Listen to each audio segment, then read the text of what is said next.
Kakapasok lang, Marcoleta naglabas ng ebidensya sa hearing? Di nga. Ayon, PRRD Morales nahuli Santiago Jinggoy Lisa. Bakit naman napunta si Marcoleta dito? Siyempre, itong balitang ito, no, ay nagmula kay Pinas News Insider. At syempre, ilalagay ko sa description box ang link ng channel ni Pinas News Insider para maging updated po kayo sa mga balita na kanyang inilalabas. At syempre, ito ang kanyang lingkod na si BT na magbibigay naman ng reaksyon at komento dito sa videong ating matutunghayan ngayon. At huwag na natin pagtagalin at sabay-sabay na nating panoorin ang laman ng video na hatid sa atin ni Pinas News Insider at bibigyan natin ng reaksyon ang hatid na balitang ito. Pasok! Ito ang balita ngayon. Viral ngayon sa mundo ng social media. Ang di umano'y balitang Congressman Rodante Marcoleta tila harap-harapang nasupalpal si Senator Jinggoy Estrada matapos tila panigan ang dating PIDEA agent na si Jonathan Morales. Pero bago ang lahat, kung bago ka pa lamang sa aming channel, please huwag kalimutang mag-like, subscribe at i-click ang notification bell para mas maging updated ka pa lalo sa lahat ng bagong video na i-upload namin. At eto na nga mga kababayan, sa isang panayam, tila pinagtanggol ni Congressman Rodante Marcoleta ang dating PIDEA agent na si Jonathan Morales laban kay Senator Jinggoy Estrada, na ayon kay Congressman Rodante Marcoleta, dapat hindi ganon dahil labang hindi pa napatunayan sa korte ay mananatiling inosente si Jonathan Morales. Ay tama, napanood ko yon sa isang interview kay Marcoleta, no? Na hindi mo pwedeng akusahan ang isang tao hanggat hindi pa napapatunayan yun. Kasi ang investigasyon ni Jinggoy noon, no, is parang naging personal ni Senator Jinggoy. 'Di ba? Kumbaga, nag-iimbestiga ka pero sineryoso mo ang laban. 'Di ba? Parang ano kasi yun ang nangyari is talagang tinutok niya lang yung talagang tinutok niya lang yung sarili niya kay Morales talaga. Parang hindi tuloy lumabas na parang nag-iimbestiga siya, kundi parang nandudoon siya para brasuhin si Morales. Yun yung nagiging sapantahan ng karamihan. Hindi kasi, syempre, di ba, kapag may investigador, tapos may isang krimen o anuman, syempre, magtatanong-tanong ka. Kailangan imbestigahan mo yan. Kahit sabihin mo ngang yung mismong salarin 'di ba, kinakausap pa yan, tinatanong yan kung bakit niya nagawa, kung bakit ganito, nasaan ba siya, ganto, ganyan, kung totoo ba yung binibintang. Ganun yun At yung witness, halimbawa, si Morales, sasabihin mo dyan, ayan ba yung mga ebidensya mo, ganto, ganyan, paano mo mapapatunayan, ganto, ganyan, ganyan. Hindi lang talaga kay Morales iikot ang investigasyon niya. Kailangan, inaalam niya yun.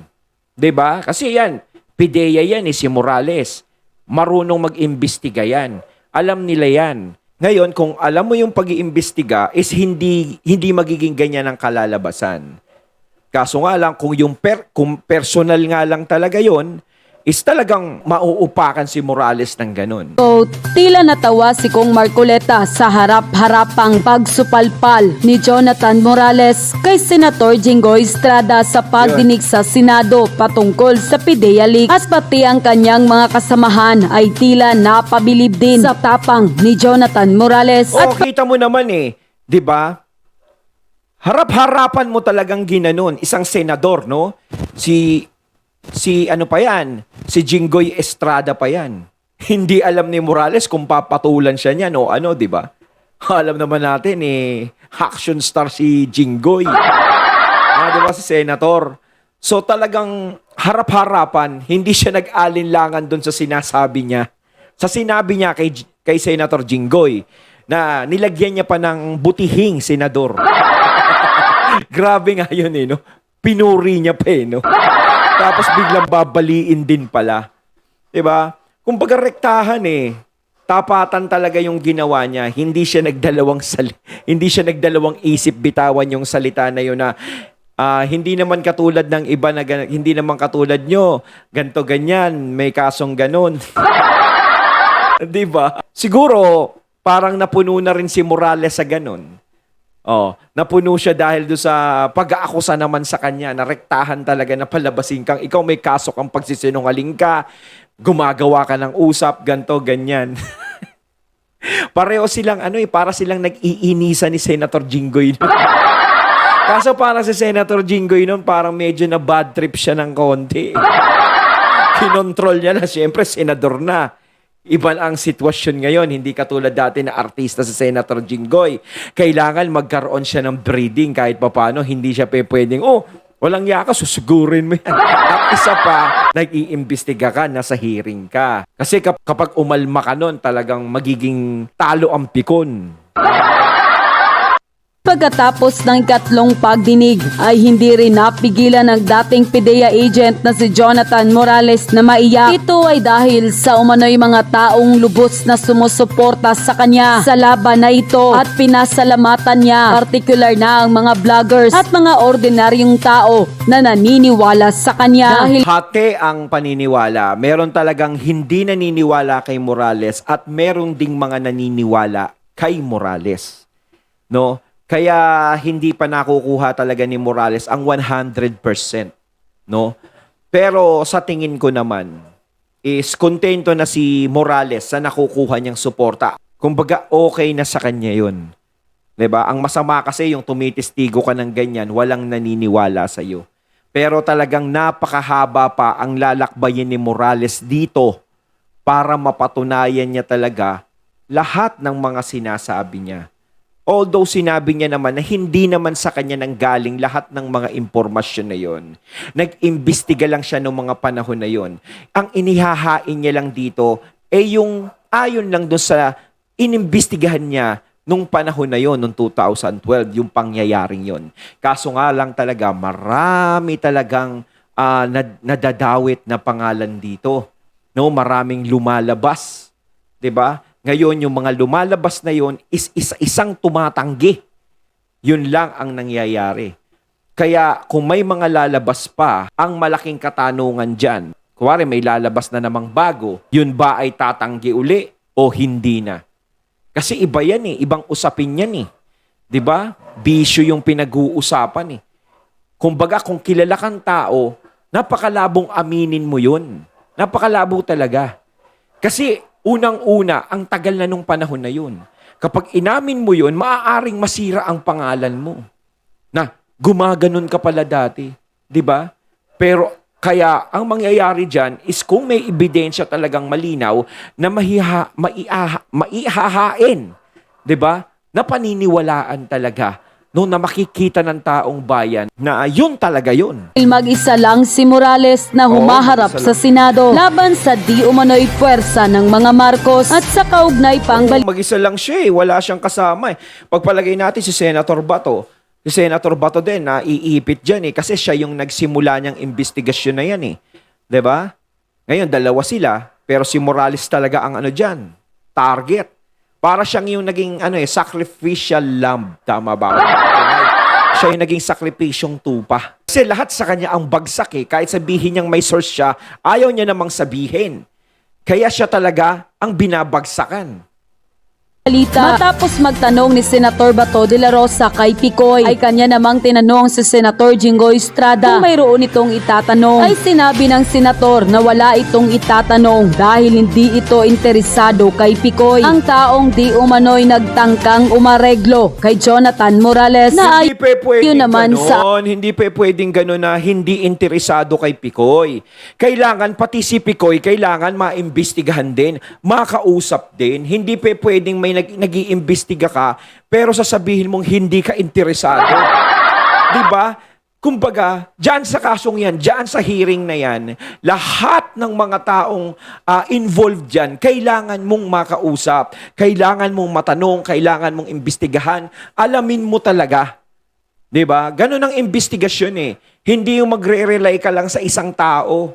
ating mga kababayan ay dapat tinanong nila ito kung sino ang nag-utos na tawagan ng kaibigan ni Jonathan Morales na si Romy Enriquez para alokin di umano ito ng pera at magbigay ng pabor dito para hindi na dumalo sa pagdinig. At ayon sa na-play na video, si James Comar daw ay kumontak kay Picoy at si FL Lisa di umano ang kumontak kay James Comar. Ngunit biglang nawala si Picoy sa eksena dahil maraming kumontra at nagsalita at may iba pang inimbita na dumalo sa pagdinig. At kabilang na nga dito ang surprise guest ni Senator Jinggoy Estrada. At ito pala ay ang dating PIDEA Chief General na si Dionisio Santiago ang humarap sa pagdinig at tila nagsalitang galit na galit sa kampo ni Morales at tila naglabas ng sama ng loob at nagyabang na kahit anong posisyon ay kaya niya. Ayon pa sa kanya, Pero ito ba yung correct me if I'm wrong mga katunay, di ba siya yung parang tinanggal ni FPRRD noon? Di ba?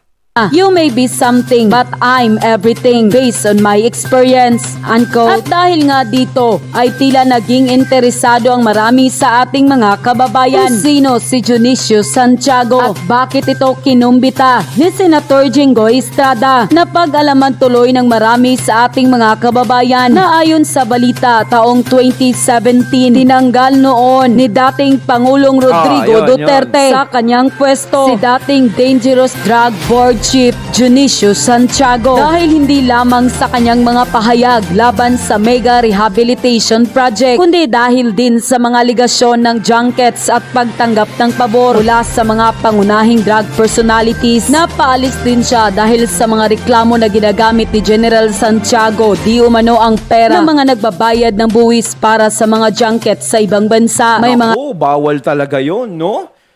Kung panahon pa ng FPRRD, alam naman natin, mahigpit si FPRRD ng mga panahon na yun. Kailangan straight ang mga kapulisan nun. Kasi binibigyan ni FPRRD ng pabor lahat ng mga kapulisan nun. Taki mo, tinataasan na sweldo nila, yung mga sundalo, di ba? Kailangan naman nila talagang matanggap. Kasi napakahirap naman talaga ng ginagawa ng kasundaluhan natin at mga kapulisan natin. Di ba? Nagpoprotekta sila sa ating lahat ng mga inosente, mga taong bayan. Kaya binigyan sila ng pabor ni FPRRD. No? Ngayon, kung may mga ganyan, syempre, alam naman natin, di ba, may mga pinapatapon pa nga sa Mindanao na mga tiwali na mga opisyal, ganto, ganyan, doon nilalagay. Ngayon, kung naglabas sila ng ganyang testigo na naman, is may sabit, ang hirap na naman. Parang ganito lang yan eh. Inakusahan ni Senator Jinggoy si Morales ng ikaw matagal ka ng ganyan eh, may record kang pagsisinungaling, ganto, ganyan, ganyan, ganyan. Kaso, ang inilabas niya rin na testigo na kanila, laban kay Morales, is madami ding sabit. Pwede ding sabihin ni Morales dyan na, ikaw nga ganto eh. Diba? Tinanggal ka ni ganto kasi ganyan ka. Ganun yung mangyayari, parang bata, diba? Magkakabalikan lang kayo ng nakaraan, mag-iinisan lang kayong dalawa. Ganun lang yun. Kailangan kung maglalabas ka is yung wala talagang sabit. Yung nakakakilala talaga kay Morales na alam mong malinis talaga. Diba? Maaari pa siguro paniwalaan yun kung merong ganun. mga reklamo din na si General Santiago ay maaring tumanggap ng konsiderasyon mula sa mga pangunahing manlalaro ng ipinagbabawal na gamot. Ayon pa sa Philippine News Agency, pala Santiago fired over added claims of junket corruption. Former Dangerous Drug Board Chief Dionisio Santiago was removed. Sabihin ni Morales dito, ikaw nga mas matindi pa ang mga kaso mo. Nakikita ni Morales, mas matitindi pa yung nagiging kaso ng mga tumitestigo sa laban sa ano ba yan? From office by President Rodrigo Duterte, not only due to his statements against the Mega Rehabilitation Project, but also due to allegations of junkets and receiving favors from major drug personalities. Malacanang said, quoted, I would like to confirm that General Santiago was let go by President not only because of his statement on the Mega Rehab Centers being a mistake. Presidential spokesperson Harry Roque Jr. said during a palace briefing. He also let go because of complaints that General Santiago was using taxpayers' money for a junket abroad. There were also complaints that General Santiago may have accepted consideration by major drug players. Roque said, he said, the complaints against Santiago were filed by the DDB Employees Union, DBBEU, to the Office of the President through a letter dated October 25, 2017. Kumbaga kung ganyan ang testigo, is mahirap ding paniwalaan yun. Kung si Morales, sinasabi nilang mahirap paniwalaan, eh kung merong ganyan, si Santiago is mahirap din paniwalaan kasi may mga sabit din siya nung mga nakakaraan. O sasabihin din ni Santiago, hindi pa naman napapatunayan. Ganon din naman kay Morales, hindi din naman napapatunayan yung akasosyon sa kanya. Na hindi pa nga sila nakukulong dun. 'Di ba? Ang masama kung nakulong. Ayun nga, kaya tuloy parang nainis si Senator Jinggoy. Eh si Senator Jinggoy naman kasi, 'di ba? Dapat medyo magpreno-preno naman. Kaya naman daw malinaw pa sa sikat ng araw na ang dinalang testigo ni Senator Jinggoy Estrada ay may bahid rin di umano ng katiwalian sa gobyerno. At katulad ng sinabi ni Senator Jinggoy Estrada sa pagdinig ukol kay Morales na ang may kaso ay hindi dapat paniwalaan. At ayon pa sa kanila, sabi ni General Junicio Santiago, storytelling liar daw si Jonathan Morales at di marunong rumispeto ng hierarchy. Hindi kaya bumalik kay Santiago yung sinasabi niya na story liar daw si Jonathan Morales. Maaring bumalik sa kanya yun. 'Di ba? Kasi kung may kaso si Morales ng ganun, is siya may kaso din, pwede ding bumalik sa kanya na pwedeng story liar din ang kalalabasan niya. Kasi nga, meron din siyang kaso eh.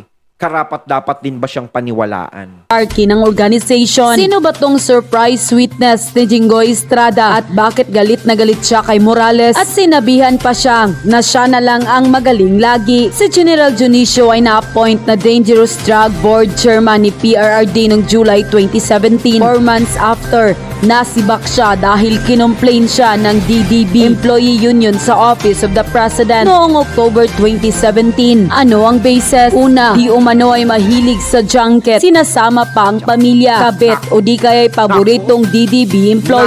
Nako. Ang bigat. Pangalawa, di umano ay tumanggap daw siya ng bahay sa mga patruhinog nung siya pa ang PIDEA chief. Aba, alam natin yung nangyari sa mga paruhinog, no? 'Di ba? Yung sinugod sila doon sa lugar nila.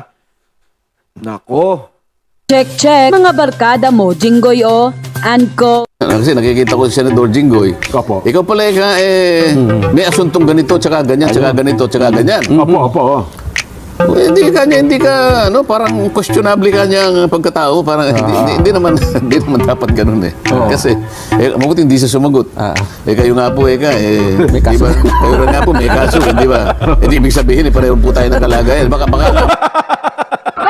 Yun ang maganda kay kay Sir Marcoleta kay Atty. Marcoleta, no? Talagang simple siyang bumanat pasok na pasok. At saka, talagang alam natin, marunong talaga sa batas si Marcoleta. Alam niya yung mga sinasabi niya. mas ano pa po kayo eh. Kasi ako po, nilalabang ko pa, pero kayo may tapos na po yata. Meron po yata kayo. Hindi ba? Mabuti nga, hindi ganun na yung sinagot eh. Pero magaling talaga Hindi pwedeng ganun. Hindi pwedeng ganun. Kahit na, alam mo, pag ikaw ay wala pang conviction, hindi pa napatutunayan, mananatili yung presumption ng innocence. Ganun ang presumption natin eh. Mananatili yung presumption of innocence until proven otherwise. Ayan.